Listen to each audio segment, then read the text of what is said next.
Hello दोस्तों, स्वागत है आप सभी का हमारे YouTube चैनल पे। और आज का जो वीडियो है ये कक्षा 12 का प्रश्नावली 3.1 का पार्ट 3 है। अगर आपने पिछला 2 पार्ट नहीं देखा है तो उसे ज़रूर देखें। और आज हम लेने वाले हैं प्रश्न 7। तो प्रश्न 7 में एक आव्यूह दिया हुआ है, ये आव्यूह इस आव्यूह के बराबर है। तो इसमें हमें ए, बी, सी तथा डी का मान निकालना है। तो हमने पार्ट 1 में ही बताया था कि अगर दो अवयव बराबर होते हैं तो उनके जो संगत अवयव हैं वो बराबर होते हैं, यानी कि a माइनस बी बराबर हो जाएगा -1 के, और 2a प्लस सी बराबर हो जाएगा 5 के, और 2a माइनस बी बराबर हो जाएगा 0 के, और 3c प्लस डी बराबर हो जाएगा 13 के। चलिए सॉल्व करते हैं इस प्रश्न को। तो चूंकि ये दोनों अवयव बराबर हैं तो इन दोनों अवयवों से a माइनस बी बराबर हो जाएगा -1 के। तो इसको मान लीजिए समीकरण 1, और 2a माइनस बी बराबर हो जाएगा 0 के। ये हो गया समीकरण नंबर 2। और ये 2a प्लस सी ये बराबर हो जाएगा 5 के। और इसको मान लीजिए 3, और 3c प्लस डी बराबर हो जाएगा 13 की। इसको मान लीजिए 4। अब यहाँ पे चूंकि ये जो दोनों समीकरण है इसमें a और b हैं, इसलिए इन दोनों को एक साथ अगर हल कर देंगे तो a और b के मान हमें प्राप्त हो जाएंगे।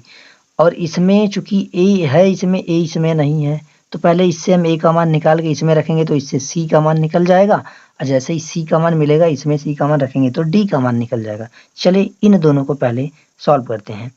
समीकरण 1 माइनस 2 करने पर, 1 में से 2 को घटाने पर, तो घटाते हैं जब तो चिन्ह बदलते हैं। तो ये प्लस है तो ये हो जाएगा माइनस, ये माइनस है तो ये हो जाएगा प्लस माइनस, ये माइनस बी प्लस बी ये कट गया, और 2a में से a घटाएंगे तो -a बराबर -1, -1, और माइनस से माइनस कट गया तो a बराबर आ गया 1। अब a का मान हम चाहे समीकरण 1 में रख दें चाहे 2 में रख दें, तो समीकरण 1 में रख देते हैं। समीकरण 1 से समीकरण 1 में a का मान रखने पर तो यहाँ रखेंगे 1 माइनस बी बराबर -1। अब 1 को जब इधर भेजिएगा तो ये इधर 1 प्लस है, इधर हो जाएगा माइनस, तो माइनस बी बराबर -1, तो माइनस बी बराबर -2, और माइनस से माइनस कैंसिल आउट, तो b का मान मिल गया 2। अब a अभी दोनों का मान मिल चुका है, तो समीकरण 3 में अगर a का मान रख दें तो हमें c का मान मिल जाएगा। तो चलिए देखते हैं। समीकरण 3 में a बराबर 1 रखने पर, यहाँ पे रखेंगे 1 तो 2 गुणे 1 प्लस c बराबर 5, तो c बराबर 2 1 कम 2 इधर आएगा तो घट जाएगा 5 माइनस 2 बराबर 3, तो c का मान मिल गया हमें 3। अब c का मान मिल गया तो c का मान जैसे ही रखेंगे समीकरण 4 में तो d का मान मिल जाएगा। तो समीकरण 4 में c बराबर रखने पर, तो इसमें रखिएगा तो 3 गुणा में 3 प्लस का d बराबर 13, और 3 3 9, और 9 उधर ले जाएंगे तो 13 में से 9 घटेगा तो d का मान क्या आ जाएगा, तो d बराबर हो जाएगा 13 माइनस 9, और d बराबर हो जाएगा 4।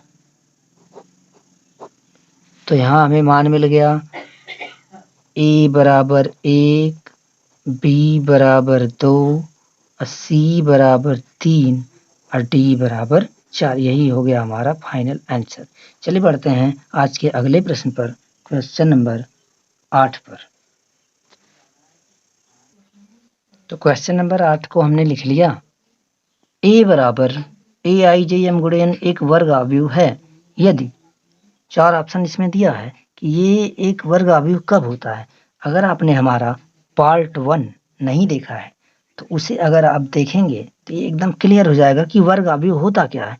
लेकिन चलिए हम एक बार फिर से बता देते हैं कि वर्ग अवयव क्या होता है। वर्ग अवयव उसे कहते हैं जिसमें पंक्तियों की संख्या और स्तंभों की संख्या बराबर होती है। जैसे दिया हुआ है a बराबर 2 4 4 2, तो ये एक वर्ग अवयव कहलाएगा क्योंकि इसमें पंक्ति कैसे होती है, जो क्षैतिज होती है ऐसे इसे पंक्ति कहते हैं। एक पंक्ति दो पंक्ति, तो इसमें दो पंक्ति है तो पहले पंक्ति लिखा जाता है।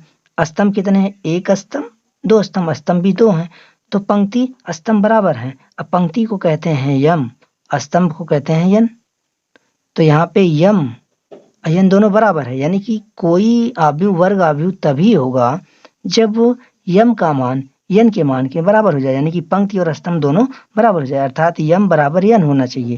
तो कौन सा ऑप्शन इसमें करेक्ट है, हमारा सी वाला ऑप्शन करेक्ट है कि जब यम बराबर यन होगा तभी वो अवयव वर्ग अवयव कहलाता है। चलिए बढ़ते हैं अगले क्वेश्चन पे। तो अगले प्रश्न में कहा जा रहा है x तथा y के प्रदत्त मानों के लिए अवयवों के निम्नलिखित युग्म समान हैं, यानी कि x y के किन मानों के लिए ये दोनों युग्म क्या होंगे, समान होंगे।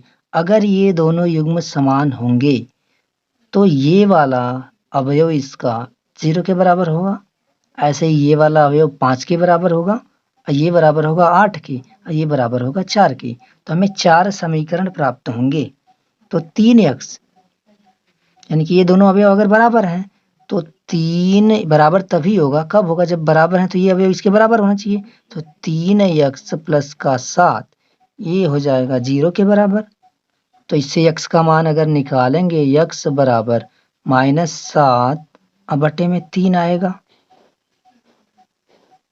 एक मान निकल गया। अब y-2 बराबर हो जाएगा 5 के, y-2 बराबर हो जाएगा 5 के, तो y बराबर हो जाएगा 5 + 2 यानी कि 7। अब y + 1 बराबर होगा 8 के, तो इससे y बराबर आ गया 8, इधर 1 आएगा तो घट जाएगा, हो गया 7। इससे निकालेंगे जब कि 2 - 3x बराबर हो जाएगा 4 के, तो 3x बराबर होगा 2 - 4, या x बराबर हो जाएगा -2 बटे का 3। y का मान तो ठीक है, y का मान बराबर आया तो ठीक है, लेकिन x का मान एक जगह निकाले तो -7 बटे का 3 हुआ, और यहाँ पे -2 बटे का 3 हुआ, यानी कि अब x का तो एक ही मान आना चाहिए, एक से अधिक मान हो ही नहीं सकता। तो ये एक से अधिक मान आ रहे हैं x के, अतः इसमें जो है ज्ञात करना असंभव नहीं है, यानी कि x इसमें ज्ञात x का मान y का मान ज्ञात करना असंभव नहीं है। तो इसमें ऑप्शन बी सही हो जाएगा, ज्ञात करना, ऑप्शन बी दिया हुआ है ज्ञात करना संभव नहीं, क्योंकि x का तो एक ही मान आना चाहिए, संभव नहीं। चलिए बढ़ते हैं अगले क्वेश्चन पे। अगला प्रश्न है 3 × 3 कोटि के अवयवों की कुल कितनी संख्या होगी जिनकी प्रत्येक प्रविष्टि 0 या 1 हो, यानी कि उनके जो अवयव हैं वो 0 या तो हो या तो 1 हो। चलिए देखते हैं। सबसे पहली बात, जो 3 × 3 के अवयव में अवयव होंगे, जो कुल अवयव होंगे, कुल अवयव, यानी कि हमने बताया था पहले ही कि अगर यम × n कोटि का अवयव है तो अवयवों की संख्या यमन होती है, यानी कि यमन का गुणा कर देते हैं। 3 × 3 का अवयव है तो यम n का गुणा कर देंगे, 3 तिहाई, कुल अवयवों की संख्या 9 होगी। अब इसमें प्रविष्टि 0 या 1, यानी कि 2 ही अवयव दिए हैं, तो हमें निकालना है अवयवों की कुल संख्या। तो अवयवों की कुल संख्या, अवयवों की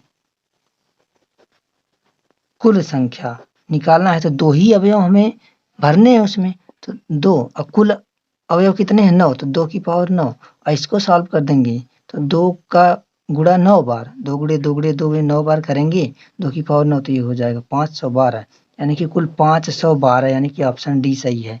और ये प्रश्नावली 3.1 का अंतिम क्वेश्चन है और ये यहाँ पे समाप्त होता है। और अगले वीडियो में हम लेंगे प्रश्नावली 3.2। तो अगर आपने चैनल को सब्सक्राइब नहीं किया है तो सब्सक्राइब अवश्य कर दें और साथ ही वीडियो को लाइक शेयर ज़रूर करें।